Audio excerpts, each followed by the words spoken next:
As disgraced, Dr Nandipha Magudumana's legal team is in the Supreme Court of Appeal in Bloemfontein this morning, and they'll be arguing why she should be released from custody and all charges against her withdrawn.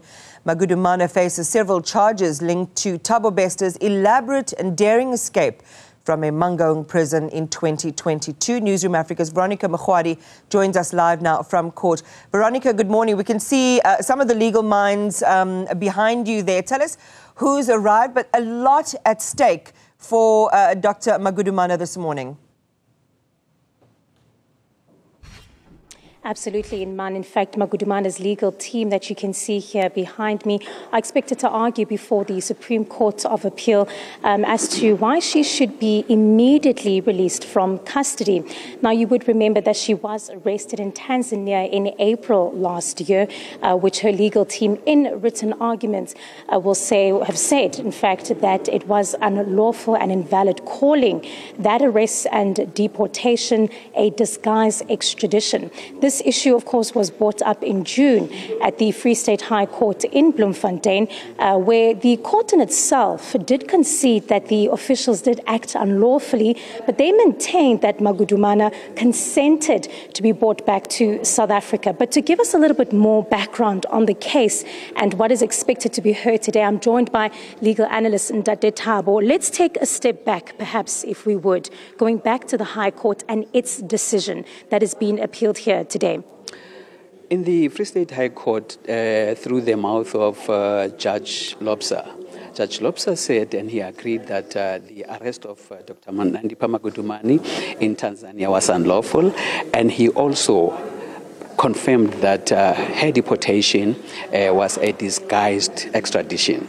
Now, those two grounds alone, they warrant that Dr. Magudumana ought to have been released from custody. But however, he did not go that route. He chose to say, much as she was unlawfully arrested, much as she was deported unlawfully, she still remains in custody. And the application today is to say, Supreme Court of Appeal, the High Court erred. It ought to have released Dr. Magudumana. Can you please overturn that judgment and rule in our favor, namely that Dr. Magudumana must be released from custody? But in regards to that same judgment, there was a portion of that ruling that said that she had consented to return to South Africa. On what grounds could that have happened? And I mean, obviously, this is the court's decision, which she did, of course, try and take on appeal, but to no luck, hence we are here today. Why would she have consented to an unlawful extradition? I know that this is part of her legal team's argument. I think the legal team will be arguing strongly that there is no way that a person can consent to an unlawful activity. That on its own, it's illegal. You cannot consent to something that is unlawful. So probably it's because of the environment, the climate that was prevailing at the time, and she could not appreciate what she was saying. But the long and short of it is that you cannot, or one cannot, agree to an unlawful activity. So they were going to try or attempt to quash that, to say, much as she agreed, probably the activity was unlawful, therefore you cannot consent to an unlawful activity. So that consent should not stand. That will be the argument. And on the state side, should the Supreme Court of Appeal rule in favor of Magudumana's legal team and their arguments today?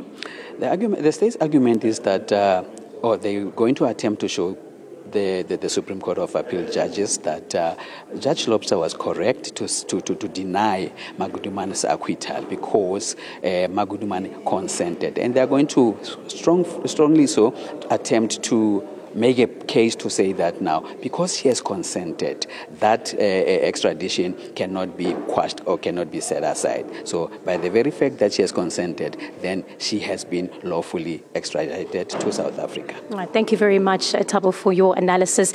Iman, of course, this matter has been in and out of court as part of a larger case regarding, of course, the Thabo Molete saga. But we hear there from the analysts saying perhaps it was the conditions at the time in Tanzania. You'd remember Magudumana's previous statement saying that she was essentially abducted by Thabo Molete and taken to this location, not knowing in fact where she was. But it will be interesting to hear the arguments as well that are brought up in court any moment from now. Back to you in studio.